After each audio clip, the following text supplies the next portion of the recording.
This is a quick intro and overview for the lumber mill for Adobe Photoshop. So all you have to do to use it is open up the supplied landscape or portrait Photoshop file. I have the landscape one open here. At the top here, there's a smart object that says double click to place artwork. All you have to do is double click on that, which will open up this new window with this pre-supplied artwork. You can either turn off the pre-supplied artwork layer or delete it. It's up to you. And then all you have to do is copy and paste your artwork in. I'm going to do that very quickly here. All that matters with this is that it has a transparent background. It doesn't matter what color it is, anything like that. Just make sure it has a transparent background. And also included with this set are a bunch of custom icons in case you want to use these. I supply these in both Illustrator as well as Photoshop file formats. And also inside this smart object, there's a frames folder with a bunch of different pre-made frames that you can go ahead and use in your artwork if you want to. If you don't want to use any of these frames, you can just turn off the frames folder and then it won't show on your final artwork. But if you do want to use it, just turn on the frame that you think looks best. And then all you have to do is save this smart object window. Once it completes saving, you can go ahead and close that. And as you can tell, it automatically updates inside this Photoshop file with the wood texture applied. And this is totally customizable. So let's say you want the background color to be white instead of brown. You can double click on this layer on the bottom here, which is the background layer.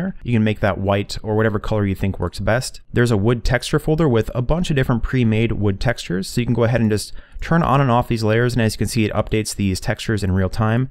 There's 20 in total, and all these were made by scanning in real samples of wood. So these aren't digital approximations of these different wood types. These are actual real scans of wood samples that I've brought into Photoshop here and made really easy to apply to your artwork. So once you find a wood sample that you really like, you can change all the colors of the wood, either the actual wood texture itself. If I go back in that folder, at the bottom here, there's a layer you can double click and go ahead and change the color of the actual overlay wood sample to be whatever you want. It tends to work best when you make that a nice dark color. And you can also change the background color of the wood.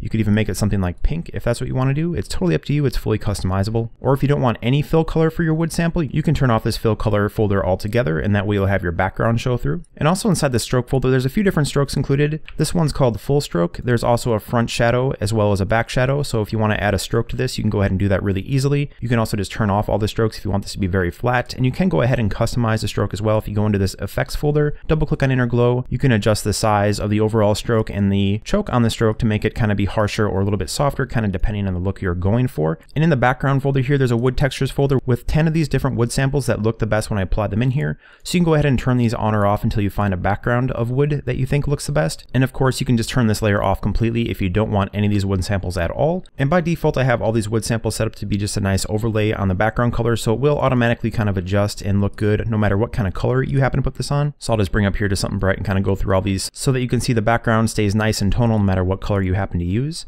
And let's say you want to just do a white background, but you want your wood overlay to be a different color entirely. You can change the layer mode from multiply to normal, and then just hit Control U on a PC or Command U on a Mac, hit colorize. You can go ahead and shift the color of this background to be whatever it is you want it to be. Make this a little bit darker here. So all these different effects here are very easy to customize, and also included in the download of this file, I've made a very detailed video tutorial that will go over all the different steps that you can take on this to kind of make this totally custom. So all this and a whole lot more will be covered inside that video. But that's it for the intro video of this product. I think it's really cool, and if you think it's really cool too, be sure to pick it up on either my website or on Creative Market. Thanks so much for watching.